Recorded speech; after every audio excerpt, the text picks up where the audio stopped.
Assalamualaikum warahmatullahi wabarakatuh. Kami dari kelompok 7 yang beranggota Tias Dwi Andriani, Wardatul Ummah, dan juga Umi Nabila ingin mempresentasikan makalah kami yang berjudul Manajemen Peserta Didik. Langsung saja yang pertama, pengertian manajemen peserta didik. Manajemen peserta didik merupakan penataan dan pengaturan terhadap kegiatan yang berkaitan dengan peserta didik, dari mulai siswa itu masuk sampai dengan siswa itu keluar. Manajemen peserta didik tidak semata pencatatan data peserta didik, akan tetapi meliputi aspek yang luas, yaitu dapat membantu upaya pertumbuhan anak melalui proses pendidikan di sekolah. Nah, dalam pembahasan ini, manajemen peserta didik meliputi beberapa kegiatan. Di antaranya yaitu yang pertama, perencanaan terhadap peserta didik. Yang kedua, pembinaan peserta didik. Yang ketiga, evaluasi peserta didik, dan yang keempat, mutasi peserta didik. Oke. Terus selanjutnya, tujuan dan fungsi dari manajemen peserta didik. Tujuan umum manajemen peserta didik yaitu mengatur kegiatan-kegiatan peserta didik agar kegiatan-kegiatan tersebut menunjang proses belajar mengajar di sekolah. Lebih lanjutnya, proses belajar mengajar di sekolah dapat berjalan dengan lancar, terus dengan tertib dan juga teratur, sehingga dapat memberikan kontribusi bagi pencapaian tujuan sekolah dan tujuan pendidikan secara keseluruhan. Jadi itu dari yang tujuan umum. Sekarang tujuan khusus. Tujuan khusus manajemen peserta didik itu ada banyak, tapi kita sebutkan 3 saja ya.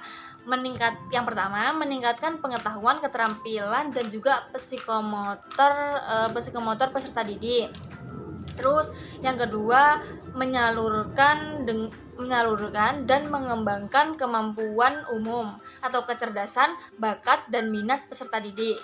Dan yang ketiga, menyalurkan aspirasi, harapan, dan juga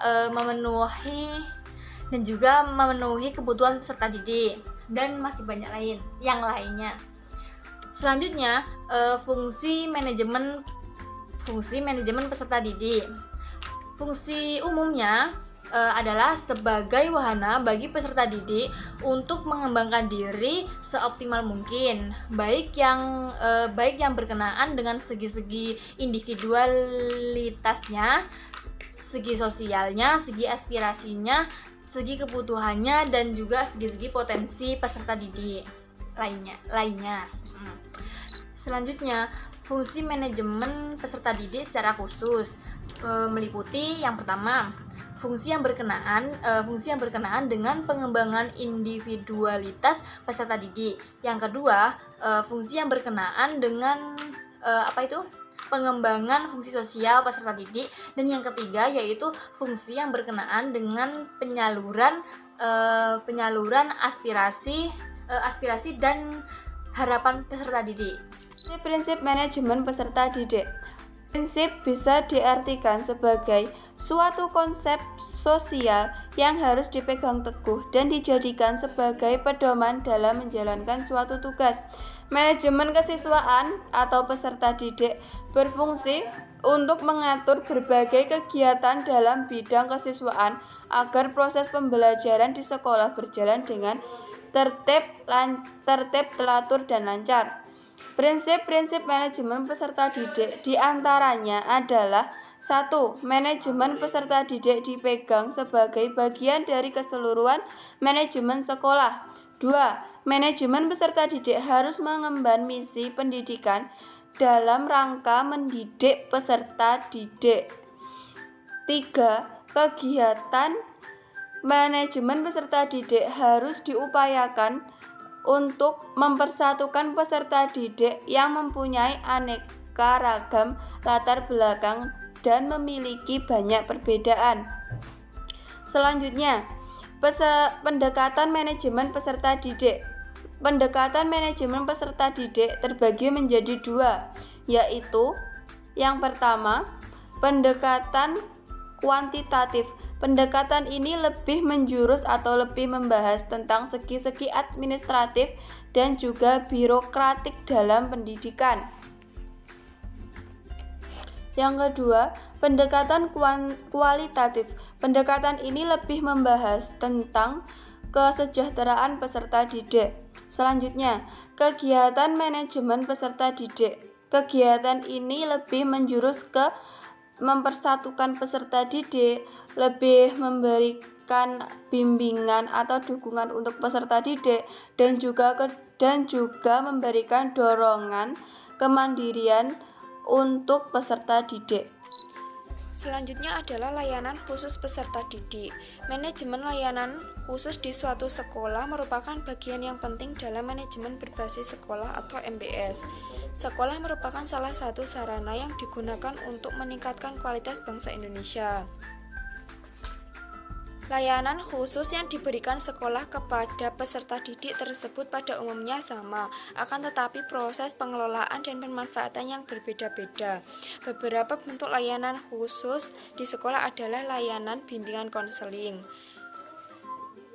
Layanan bimbingan konseling dibutuhkan dalam manajemen untuk mencapai 3 tujuan, yaitu salah satunya untuk mencapai efektivitas dan efisiensi. Selanjutnya adalah urgensi manajemen peserta didik dalam mendukung efektivitas kegiatan pembelajaran. Pembelajaran yang efektif dan bermakna membawa pengaruh dan makna tertentu bagi peserta didik. Oleh karena itu, perencanaan pembelajaran yang telah dirancang guru harus dilakukan dengan tepat dan mencapai hasil belajar dan kompetensi yang diharapkan.